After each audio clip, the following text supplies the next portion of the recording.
અને આગળ વાત કરીએ વલસાડના પારડીના મોતીવાડામાં યુવતીની હત્યા દુષ્કર્મના કેસ મામલે આરોપી હજુ પણ પોલીસ પકડથી દૂર છે।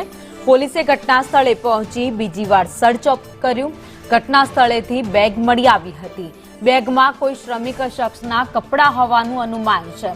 પોલીસે બેગમાંથી મળેલી ચીજવસ્તુના ફોટા પણ વાયરલ કર્યા છે। શખ્સને ઓળખવા માટે સોશિયલ મીડિયામાં ફોટા વાયરલ કરવામાં આવ્યા છે। લેબર કોન્ટ્રાક્ટરોના સોશિયલ મીડિયા ગ્રુપમાં પણ ફોટા ખાસ વાયરલ કરાયા છે। તો બેગમાં જે વસ્તુઓ રહેલી હતી એ બેગમાંથી તમામ વસ્તુઓના ફોટા પાડવામાં આવ્યા અને ત્યારબાદ આ ફોટાને વાયરલ કરવામાં આવ્યા છે, જેમાં તેના કપડાં, હાથનું કડું સહિત કેટલીક વસ્તુઓ મળી આવી છે। સાથે બેગનો પણ ફોટો વાયરલ કરવામાં આવ્યો છે।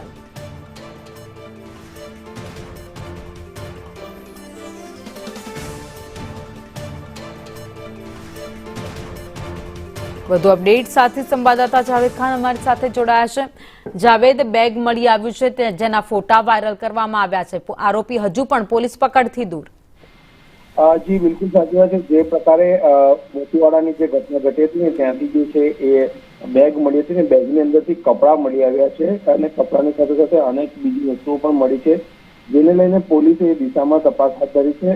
ક્યાંક આ ઘટનાની અંદર કોઈક લેબર જે હોઈ શકે જેને આ કૃત્ય કર્યું હોય તેને લઈને જિલ્લા પોલીસે જે છે જિલ્લાના લેબર ગ્રુપો તેમજ લેબર કોન્ટ્રાક્ટરો જે છે એ કંપનીની અંદર પોતાનો કોન્ટ્રાક્ટ ચલાવી રહ્યા હોય છે, તેવા ગ્રુપોની અંદર તેઓએ આ સોશિયલ મીડિયામાં વાયરલ કરી છે અને મદદ માંગી છે કે જો કોઈ આ કપડાથી જાણીત હોય અને પરિચિત હોય તો એ પોલીસને જાણ કરે, જેના કારણે પોલીસને જે છે આરોપી પકડવા માટે જે છે સહેલાઈ થઈ શકે। પોલીસ જે છે બીજી વાર વાડીમાં સર્ચ કર્યું છે અને હાલ જે છે આરોપી છે પોલીસ પકડથી દૂર છે। 10 થી વધુ ટીમો અલગ અલગ બનાવી છે।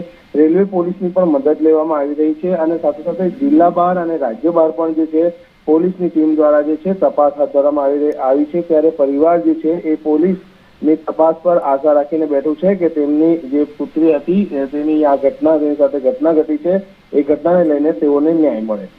આભાર માહિતી માટે।